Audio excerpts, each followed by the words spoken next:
Nuevo decreto presidencial hace más difícil el cruce de forma ilegal por la frontera sur de los Estados Unidos.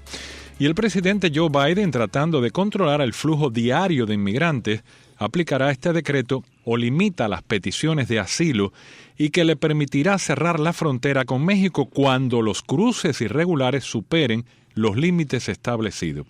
¿Y los cubanos que tienen sus aplicaciones para entrar a través del CBP One? Bueno, la respuesta la tenemos a partir de este momento. Claro que sí, porque tenemos invitado al abogado Ángel Leal, abogado de inmigración, como todos conocen.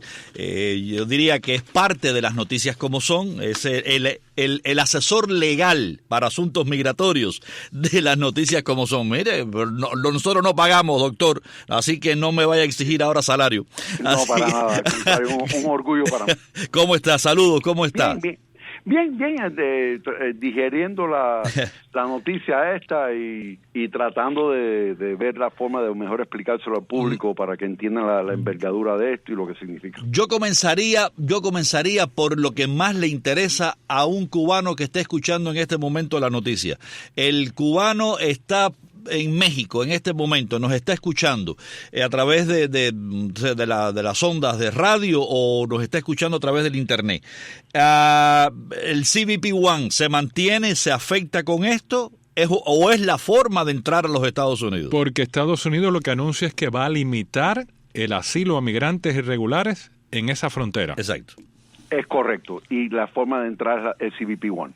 CBP One no queda suspendido y obviamente enfatiza más lo que hemos hablado anteriormente en este espacio, de que las personas entren nada más con cita previa a través del CBP One y no intenten cruzar ilegalmente, porque no es como pudo haber sucedido anteriormente, que le darían la I-220A, pendiente corte, un caso difícil ya de entrada porque sabemos lo de la I-220A, pero ahora con esta nueva orden ejecutiva, básicamente es una expulsión automática de la frontera sur sin la posibilidad de pedir asilo o presentarse en corte.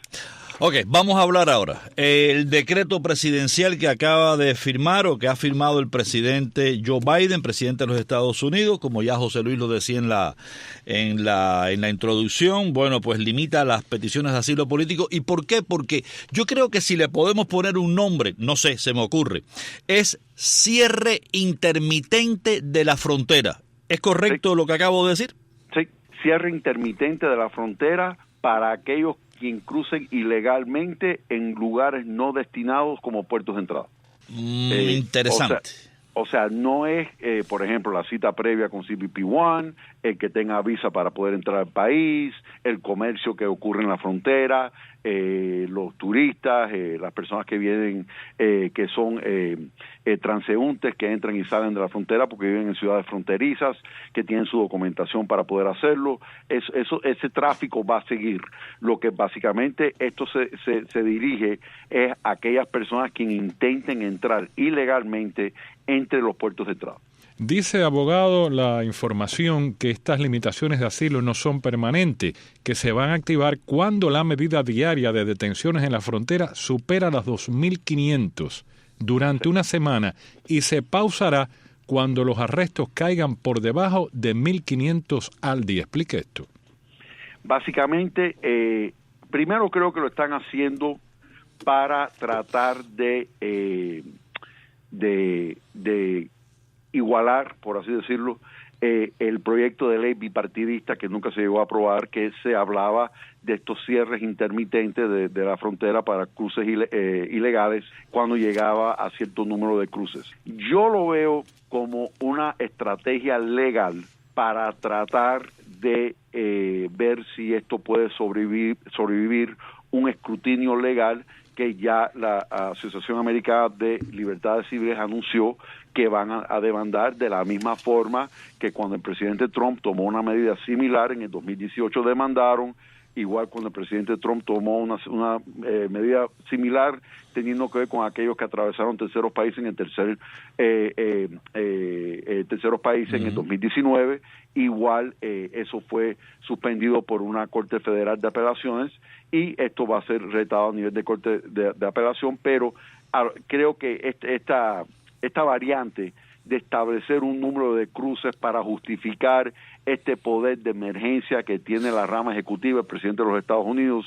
Creo que es parte de una estrategia legal para tratar de sobrevivir el reto legal que van a enfrentar. Yo tengo una pregunta, porque, bueno, conozco que si hay unos oficiales de Border Patrol, o sea, de la patrulla fronteriza, que son parte de CBP, son parte del CBP, hay un grupo de personas que viene cruzando el río, logran cruzarlo, llegan a tierra americana.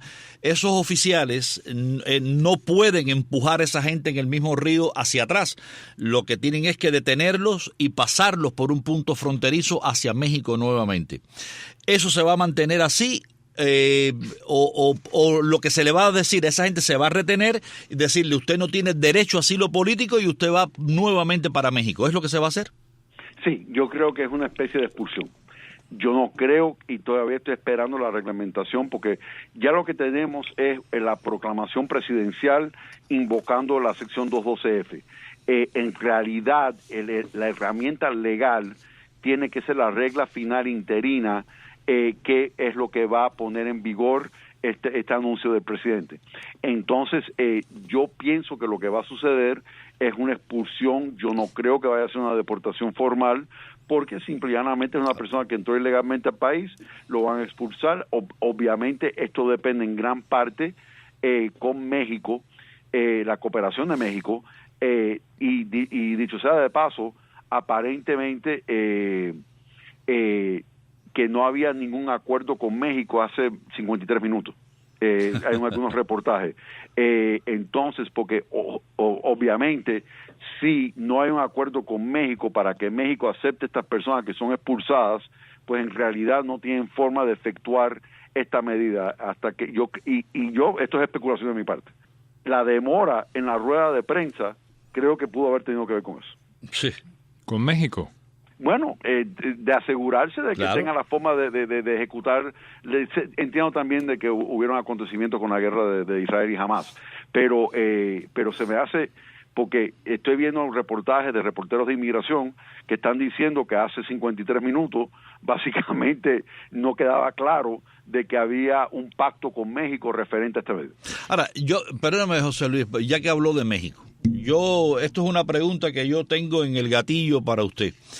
¿Qué culpa tiene México en todo esto? Porque yo lo quiero comparar. Estados Unidos tiene frontera con dos países, Canadá y México. Todos los problemas son en México. Por Canadá pasarán algunos, como es lógico, no sé, pero por Canadá no se da esta crisis. La crisis se da por el sur, por la frontera de México, pero la gente, no todos los que vienen para Estados Unidos o para la frontera llegan a México en un avión. Muchos atraviesan desde Guatemala, desde el sur de México, atraviesan todo México y llegan a la frontera sur de los Estados Unidos. ¿Qué culpa tiene México que deja que caravanas o por lo menos los coyotes muevan a las personas por todo su territorio y se los aglomera aquí en la frontera sur? Repito, la comparación es Canadá. Esto no pasa con Canadá. No pasa con Canadá porque los Estados Unidos tienen un acuerdo con Canadá de tercer país seguro, y por lo tanto la persona quien trata de entrar a Estados Unidos de Canadá es de vuelta a Canadá para que haga su proceso en Canadá, y por eso no hay este problema. Sin embargo, no hay ese acuerdo de tercer país seguro con México, porque la realidad es que hasta qué punto podemos considerar México un tercer país seguro. Claro, hablando de México, abogado, dice la información que a menos que cumplan determinadas excepciones serán devueltas las personas a México o regresados a sus países de origen. Menciono dos, Cuba y Venezuela. Sabemos que Cuba está aceptando, sí, deportaciones, pero a muy poca escala. Y Venezuela no las acepta. Y Venezuela no las acepta. ¿Quiere decir esto de que México sí se arregla con Cuba y Venezuela y es la manera de lanzarlos de regreso? Bueno, tenemos que ver la regla final interina y cómo lo va a querer aplicar Aduanas y Protección Fronteriza. Yo entiendo por el momento de que es regresar esa persona a México. Habiendo dicho eso, claro, una persona que está en México indocumentada pudiera correr peligro de ser deportada a su país de origen.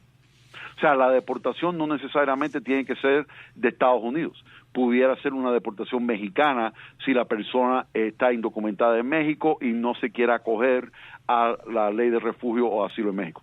Sí. Usted hablaba ahorita de que el estatuto conocido 212F, fue así que usted mencionó, ¿verdad? Sí. Esto ya lo aplicó, lo intentó aplicar, lo puso en vigor el expresidente Trump y ahora lo recoge nuevamente el presidente Biden. Efectivamente, es primero, básicamente la sección 2F, para que la audiencia entienda, es parte del Código de Inmigración y le entrega al presidente la autoridad amplia de suspender la entrada de cualquier extranjero o clase de extranjeros que el presidente determine que dicha entrada, o cuya entrada, mejor dicho, sería adverso a los intereses de los Estados Unidos y lo puede invocar por proclamación presidencial. Eso es lo que vimos hoy en la tarde. La segunda parte le da al fiscal general la autoridad de suspender la entrada de extranjeros que lleguen por aerolínea, que no cumplan con ciertos requisitos, pero en realidad estamos enfocados en la primera parte. Entonces, esa proclamación que emite Biden hoy, que ya existe, dicho sea de paso, entonces se va a codificar con una reglamentación interina final, que es como lo llaman, para que esto tome efecto a las 12:01 de esta madrugada. Claro, hay excepciones también, ¿eh? Los niños. Sí, niños no acompañados de adultos y víctimas de tráfico humano. Bueno, y aquellas personas quien, entendiendo que no van a calificar para asilo porque quedan descalificados, que quieran pedir protección bajo la Convención en contra de la Tortura porque alegan que pueden ser torturados en el país de origen. Entonces llega un cubano y el cubano le dice, cuando logra cruzar el río, le dice al oficial que él tiene miedo que lo torturen en Cuba si lo regresan a Cuba. ¿Qué tiene que hacer ese oficial de Border Patrol en ese momento? Hacer una entrevista de temor razonable, no temor creíble, temor razonable, para ver si hay una probabilidad de que la persona pueda ser torturada en el país de origen. Imagínese usted, yo lo veo esto tan difícil. Esto puede ser retado. A mí, yo siempre, siempre escuché de usted y de todo el mundo que toda persona que se presenta en la frontera y le diga a un oficial, tengo miedo de regresar a mi país, yo sufrí persecución religiosa, persecución por mi raza, etcétera, etcétera. Estados Unidos estaba en la disposición, o por lo menos era signatario de algunos acuerdos donde tenía que ir a un asilo. Esa persona tenía que haber tratado y que un juez de inmigración concediera o no, después de una investigación mucho más profunda, un asilo político o un asilo por lo que sea. Al suprimirse este derecho cuando se cierra la frontera, entonces el gobierno es demandable en las cortes. Sí, de la misma forma que la Unión Americana de Libertades Civiles demandó al gobierno del presidente Trump, tanto en el 2018 y en el 2019. Y en ambas ocasiones las demandas fueron exitosas. En el primer uso de esta medida fue en el 2018, intento de uso de esta medida fue lo mismo, personas quienes hayan entrado ilegalmente al país. La Corte Federal determinó claramente que el Código de Inmigración establece ampliamente que el derecho de pedir asilo existe independientemente de cómo la persona haya entrado, siempre y cuando la persona llega a suelo americano. Entonces desestimó la demanda. La segunda versión de esto fue que quiso descalificar a aquellas personas que transitaron por terceros países. Igual la Corte lo desestimó, el Noveno Circuito Federal de Apelaciones, en ese caso basado en el precepto de que no había seguridad o garantía de que había un proceso de asilo seguro para aquellas personas que están huyendo de la persecución en México. Ahora sí hay un cambio, un reforzamiento, ¿no?, en cuanto a la petición de asilo. ¿En qué sentido, José Luis? En que se hace más evidente que usted tiene que demostrar lo que exige la ley, la persecución y una serie de cosas. Sí, pero es que lastimosamente están implementando una serie de medidas que la persona ni siquiera tendría la oportunidad. O sea, ya sabemos que si es hasta que una corte intervenga en el caso, digo yo, pero una corte federal. Pero por el momento, si usted cruza ilegalmente entre la frontera, vas a ser expulsado, no tendría la oportunidad de pedir asilo. Y recuerden las otras medidas que hemos hablado anteriormente.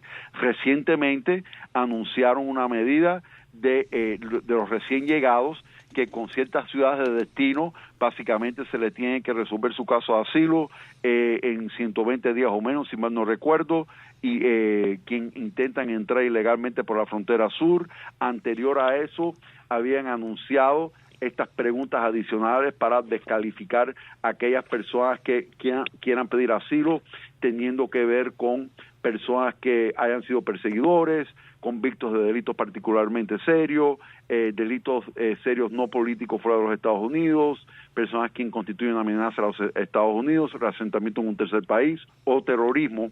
Y anterior a eso, el año pasado, cuando trataron de promover la entrada legal al país a través de una regla que aquellos que cruzan ilegalmente en la frontera aquellos que cruzan ilegalmente la frontera suroeste sin la autorización después de haber viajado por un tercer país, sin no haber pedido la cita con CBP One, sin no haberse presentado en un puerto de entrada con cita previa y que no le hayan negado un asilo en un tercer país, que quedaban presuntamente inelegibles para pedir asilo, a no ser que podían demostrar alguna circunstancia excepcional que justificara la entrada ilegal al país.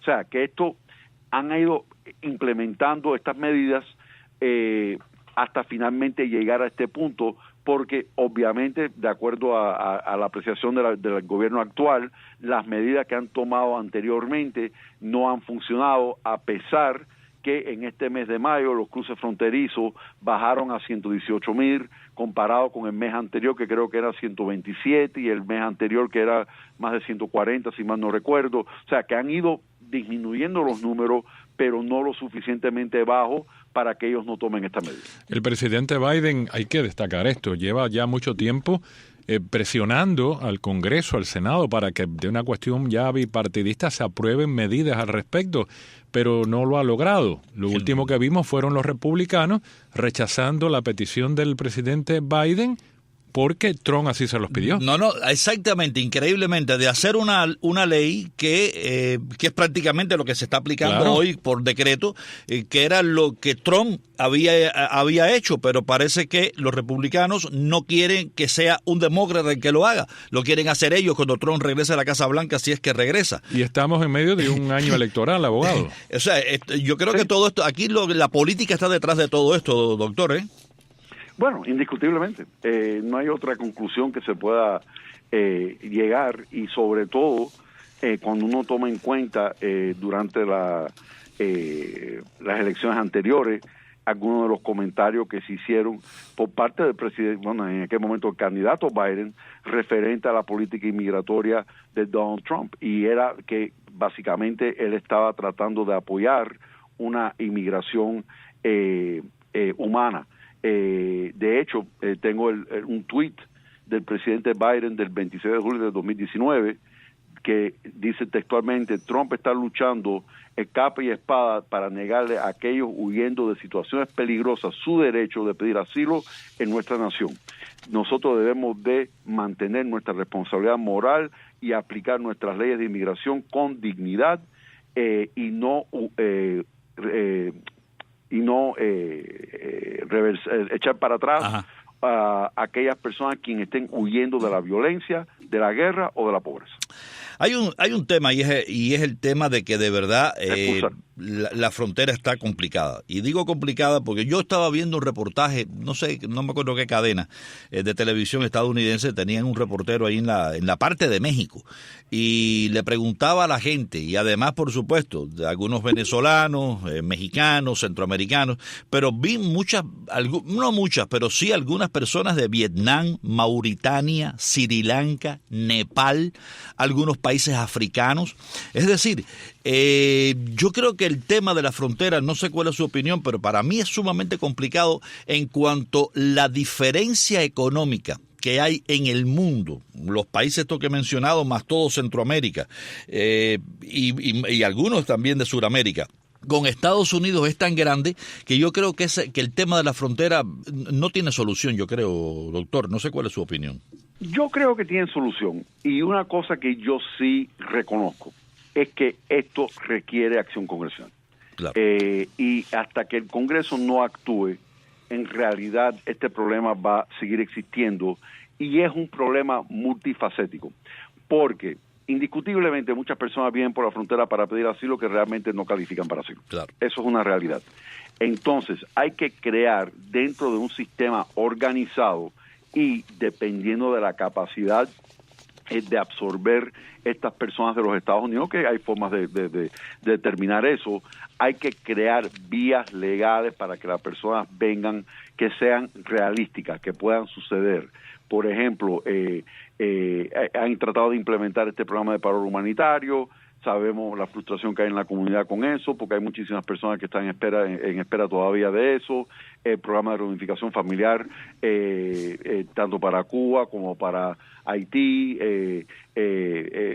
Ecuador, Colombia, también vemos que hay demoras en eso. Entonces, en realidad, hasta que no vean esto desde un punto de vista, el límite de visas para la reunificación familiar, que son 480,000 visas al año, que tal vez no sean suficientes, lo difícil que es conseguir visas por empleo, que sería la solución ideal, facilitar los procesos para que aquellos extranjeros que tengan el interés de querer trabajar acá, con aquellas empresas o industrias o compañías que tengan necesidad laboral, que lo puedan hacer de una forma más fácil, Sí, porque es muy difícil, porque generalmente todos esos procesos requieren alguna especie de certificación laboral con el Departamento de Labor, es complicado. Entonces, crear esos caminos, como se habló cuando el grupo de 8 en el 2013 del programa de obreros de visita, donde las personas puedan venir, trabajar, tal vez mandar sus remesas a sus países, llenar una necesidad laboral que tengamos aquí en Estados Unidos. O sea, yo sí creo que hay soluciones, pero la solución nunca va a ser un decreto ejecutivo. Abogado, en los minutos que quedan, recomendación a los cubanos con estas nuevas medidas. Bueno, que no entren sin la cita previa del CBP-1. Eso es lo más importante, que en el dado caso que haya una reclamación familiar, que participen en el programa de reunificación familiar cubano, que son otros países que también pueden participar en ese programa, incluyendo Colombia, Ecuador, Cuba, Haití, que es un programa que puede beneficiar a muchísimas personas, ver otras opciones, pero definitivamente descartar entrar ilegalmente al país, porque es una expulsión, a no ser que una corte intervenga, y aunque no sea una expulsión inmediata, ya sabe que es luchar contra marea, porque posiblemente quede descalificado para pedir asilo por haber atravesado terceros países y haber entrado ilegalmente. A lo mejor queda descalificado por las preguntas adicionales que en algún momento van a empezar a hacer con las entrevistas de miedo creíble, y en el mejor caso, y lo digo entre comillas, de que le den una I-220A, que sabemos que no es un parol, y tenemos muchísimas personas que están luchando su estatus legal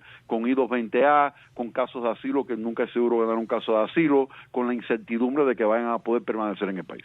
Bueno, de todas maneras quedan muchísimas preguntas, no al abogado, sino de lo que va a pasar. México, ¿cuál va a ser el acuerdo con México? Porque para México empezar a recibir a todo el que entra, es como si fuera un círculo, ¿no? Entra a Estados Unidos y vuelve para México. México tendrá que tener algún plan también para con esos países. Con esos países. Claro. México tendrá que deportar. ¿Quién va a pagar por esa deportación? ¿Estados Unidos le va a dar dinero a México para que deporte a la cantidad de inmigrantes? ¿Será México que va a asumir esos costos? Porque todo esto lleva, además de un costo logístico, lleva un costo económico. Mover a todas esas personas de la frontera y mandarlos por un punto fronterizo para atrás, transporte, oficiales que tienen que atender, los oficiales que hay que contratar y traer de otros lugares de Estados Unidos. Muchas preguntas, abogado Leal, para otro programa. Es un buen enredo, doctor. Y rápidamente, con un gobierno que le queda un mes de mandato y entra la nueva presidenta en un mes que tal vez no esté de acuerdo con lo que puedan negociar ahora con AMLO. Ese es otro problema, que México estrena presidente en un mes. Tiene toda la razón. Abogado Ángel Leal, muchísimas gracias. Cómo no, encantado de saludarle siempre. Gracias por la invitación. Cómo no. Hasta aquí, Tema Fondo.